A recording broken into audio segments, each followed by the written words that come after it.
Doctor, क्या मुझे alcohol लेने की वजह से बच्चा नहीं हो रहा है? हम तो सिर्फ बियर पीते हैं, वोडका, विस्की तो हम छूते भी नहीं है।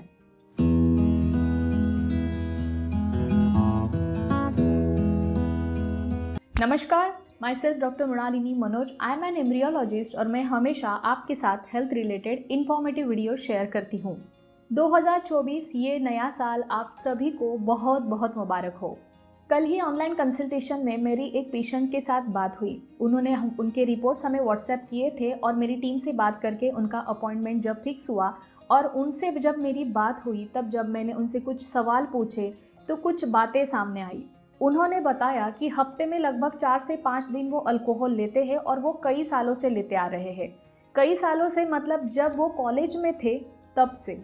इस टॉपिक से जुड़े हुए कई सवालों पे आज हम बात करेंगे। जैसे लोग हमें पूछते हैं पेशेंट्स की कितना अमाउंट का अल्कोहल लेना सेफ़ होता है, अल्कोहल पीने से बॉडी पे क्या असर होता है, फर्टिलिटी पे क्या असर होता है, क्या औरतों ने भी अल्कोहल लेना, शराब पीना सही है या गलत है। उसके बाद वो और एक सवाल लोग पूछते हैं कि अगर हमें बच्चा चाहिए तो हमें अल्कोहल कितने टाइम के लिए छोड़ना होगा, हम घर में और कौन कौन सी प्रिकॉशंस ले सकते हैं कि इन चीज़ों का साइड इफ़ेक्ट कम हो जाए। ऐसे कई सवालों पे आज हम बात करेंगे। सबसे पहला कि एक कॉमन पूछा जाने वाला सवाल कि कितना अमाउंट का अल्कोहल हानिकारक होता है, ऐसे लोग पूछते हैं। उनका जानने का मतलब ये होता है कि कितना अमाउंट तक अल्कोहल हम पी सकते हैं जो कि सेफ़ है।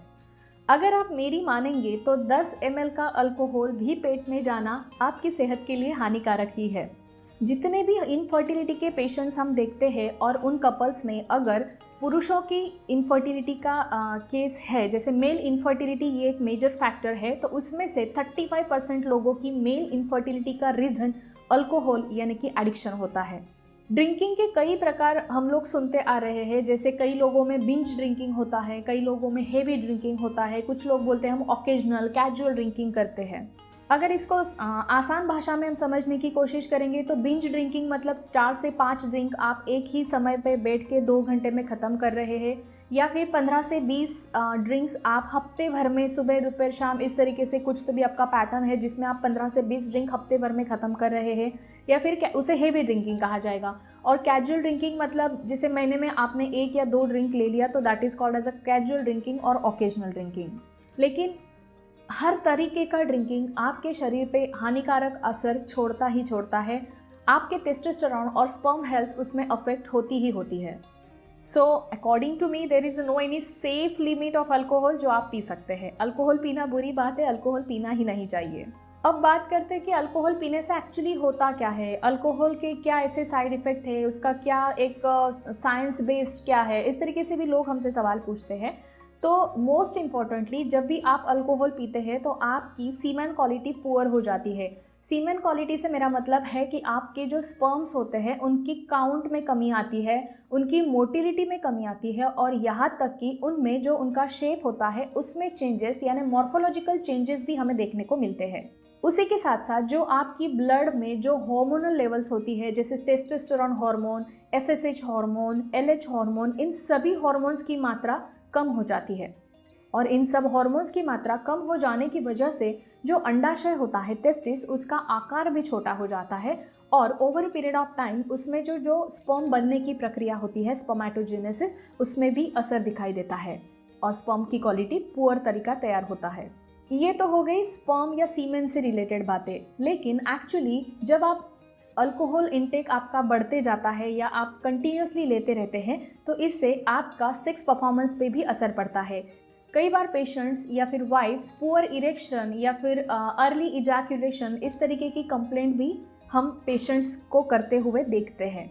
बस इतना ही नहीं, अल्कोहल जो है वो स्पर्म्स के DNA पे भी असर छोड़ता है। जी हाँ, कई लोगों के रिपोर्ट्स में ये देखा जाता है कि अल्कोहलिक लोगों का जो सीमेन रिपोर्ट किया जाता है उसमें DNA फ्रैगमेंटेशन भी देखा जाता है। अगर DNA फ्रैगमेंटेशन हो चुका है तो ऐसे केसेस में प्रेगनेंसी नेचुरली रहना बहुत मुश्किल होता है, और अगर प्रेगनेंसी रह भी जाती है ऐसी कपल्स में तो उनकी प्रेगनेंसी फुलफिल नहीं होती है, मतलब उनकी केसेस में मिसकैरेज यानी अबॉर्शन के चांसेस ज़्यादा होते हैं। अब बात करते हैं क्या औरतों का शराब पीना सेफ़ होता है? जी नहीं, बिल्कुल भी सेफ़ नहीं होता है। हमारे इंडिया में ऐसा माना जाता है कि औरतें शराब पीने वाली औरतें सिर्फ शहरों में रहती है, बल्कि हमारा अनुभव ये कहता है कि बहुत ही गाँवों में भी एक जो देसी तरीका होता है शराब बनाने का, वैसा शराब पीने की आदत गाँव में भी महिलाओं को आजकल देखने को मिलती है। तो इसके भी असर क्या होते हैं ये भी समझना ज़्यादा ज़रूरी है। एक और मिथ ऐसा है कि जब औरतों का ऐसा मानना होता है मेट्रो सिटीज़ में या जो भी औरतें अल्कोहल लेती हैं अपनी लाइफ में, कि जब मैं प्रेग्नेंट रहूँगी, यानी कि जब मैं कंसीव कर लूँगी या जब मुझे बच्चा ठहर जाएगा तब मैं अल्कोहल लेना बंद करूँगी, या फिर क्योंकि वो बच्चे के लिए हानिकारक होता है, या फिर कुछ औरतें ऐसा सोचती है कि जब मैं प्रेगनेंसी प्लान करना चाहूँगी उसके 2-3 महीने पहले मैं अल्कोहल लेना छोड़ दूँगी। तो एक्चुअली ऐसा नहीं होता है। अगर आप अल्कोहल का कंजम्पशन करते हैं, अल्कोहल लेते हैं ऑन अ डेली बेसिस, या फिर कुछ आपका पैटर्न है उस तरीके से, तो आपकी केस में भी जो ओव्यूलेशन टाइमिंग होता है उसमें गड़बड़ी आना शुरू हो जाती है। जो एग की क्वालिटी होती है वो पुअर तरीके से डेवलप होती है, पूरा मैचुरेशन लेवल तक एग नहीं जाता है और एग क्वालिटी पुअर तैयार होती है, और डेफिनेटली ऐसे केसेस में आपको प्रेगनेंसी रहने में दिक्कत आती है। कई रिसर्चर्स में ये भी देखा गया है, अगर माता को शराब पीने की आदत होती है तो ऐसे केसेस में जो बच्चा पैदा होता है उनमें कंजेनाइटल डिफेक्ट्स ज़्यादा देखे जाते हैं, यानी कि उनको जन्मजात कुछ ना कुछ विकृति दिखाई देती है। इसीलिए औरतों का भी शराब पीना या फिर अल्कोहल कंजम्पशन करना बिल्कुल सही नहीं है। अब सबसे इम्पॉर्टेंट बात, जो मेल पेशेंट्स हमें, जो पुरुष होते हैं, जो हस्बैंड्स होते हैं, वो हमें पूछते हैं कि मैडम अगर मेरी वाइफ को मेरी अल्कोहल लेने की वजह से बच्चा नहीं हो रहा है तो मैं कितने दिनों के लिए अल्कोहल छोड़ूं ताकि ये कंसीव कर जाए। अगर मैं साइंटिफिकली बात करूं तो स्पर्मेटोजेनेसिस इस प्रोसेस को 90 डेज यानी 3 महीने लगते हैं। तो ऐसा कहा जाता है कि अगर आपके सीमेन रिपोर्ट्स में आप कुछ बदलाव लाना चाहते हैं तो वो आपने कुछ अच्छी आदतें जब आप अडाप्ट करते हो तो उसके बाद तकरीबन 3 से 4 महीने के बाद आपके सीमेन में या आपके स्पर्म रिपोर्ट में बेहतर रिपोर्ट्स देखे जा सकते हैं। इसका कोई गारंटी नहीं होता है। डेफिनेटली अगर आप आपका लाइफस्टाइल चेंज करते हैं, कुछ अच्छे supplements, medications with doctors guidance, अगर आप आपका ट्रीटमेंट कंटिन्यू करते हैं तो आपके रिपोर्ट में कुछ बदलाव 3 से 4 महीने के बाद दिखाई दे सकते हैं और आपकी वाइफ हो सकता है नेचुरली 6 महीने में कंसीव कर जाए। लेकिन आप मुझे बताइए, ये सवाल पूछना किसी भी डॉक्टर को कितनी गलत बात है? क्या शराब पीना कितने दिनों के लिए मैं छोड़ूं कि ताकि मेरी वाइफ प्रेग्नेंट हो जाए, ये भी कोई सवाल है पूछने वाला? शराब पी के या अल्कोहल पी के किसका भला हुआ है जो आपका होने वाला है? अगर आप एक बार शराब छोड़ने की इच्छा रखते हैं, या एक बार शराब आप अगर छोड़ सकते हैं तो उसे हमेशा के लिए ही छोड़ दीजिए, क्योंकि बच्चा होने के बाद उसको भी एक हेल्दी फादर, एक हेल्दी पेरेंटिंग की ज़रूरत होगी ही होगी। सो इस बात पे गौर ज़रूर करिएगा किसी डॉक्टर से ऐसा सवाल करने से पहले, क्या मेरी शराब की आदत मैं छोड़ नहीं सकता? एक हेल्दी फैमिली के लिए ये एक बेहतर स्टेप में नहीं उठा सकता? इस बात पे ज़रूर गौर करिएगा। एक और बात जो हमें पूछी जाती है कि मैडम हम घर पर क्या क्या प्रिकॉशंस ले हमारा लाइफस्टाइल बेटर करने के लिए, या स्पर्म्स का काउंट इंक्रीज करने के लिए, मोटिलिटी इंप्रूव करने के लिए। सबसे पहले हम जो डॉक्टर सलाह देते हैं कि आप अपने आइडियल वज़न पे आ जाइए, आपके आइडियल BMI पे आ जाइए। आपको एक हेल्दी एक्टिव लाइफस्टाइल को अडाप्ट करना होता है। जी हाँ, आपको एक्सरसाइज करना भी शुरू कर देना चाहिए। हफ्ते में कम से कम 5 दिन आपको खुद के लिए 1 घंटा निकालना बहुत ज़रूरी होता है सेहत के लिए। साथ ही साथ अपने न्यूट्रिशन का भी पूरी तरीके से ध्यान रखिए। मल्टीविटामिन्स, एंटीऑक्सीडेंट्स, इस तरीके के सप्लीमेंट्स आप ज़रूर ले सकते हैं डॉक्टर की सलाह से।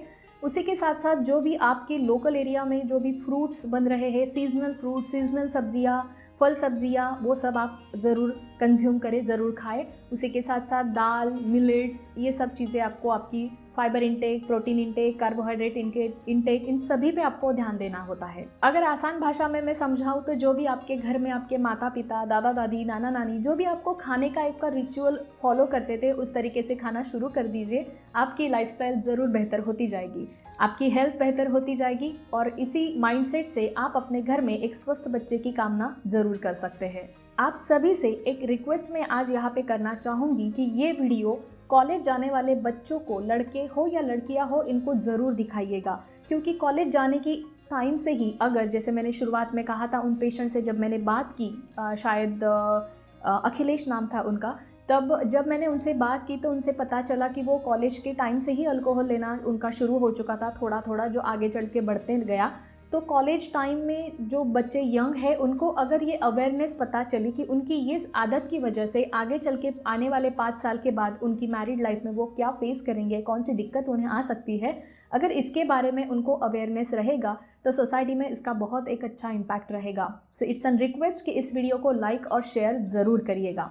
ऐसे ही इन्फॉर्मेटिव वीडियोस अगर आप मिस नहीं करना चाहते तो चैनल को सब्सक्राइब करके रखिए, बेल आइकन पे ज़रूर क्लिक करिएगा, साथ ही साथ ऑल नोटिफिकेशंस पे भी ज़रूर क्लिक करिएगा। तो चलिए मिलते हैं हमारे अगले वीडियो में एक नए टॉपिक के साथ, एक नए इन्फॉर्मेशन के साथ। तब तक के लिए अपना ख्याल रखिए, स्वस्थ रहिए और हमेशा हमारे साथ जुड़े रहिए, बिकॉज हेल्थ इज़ हियर। नमस्कार।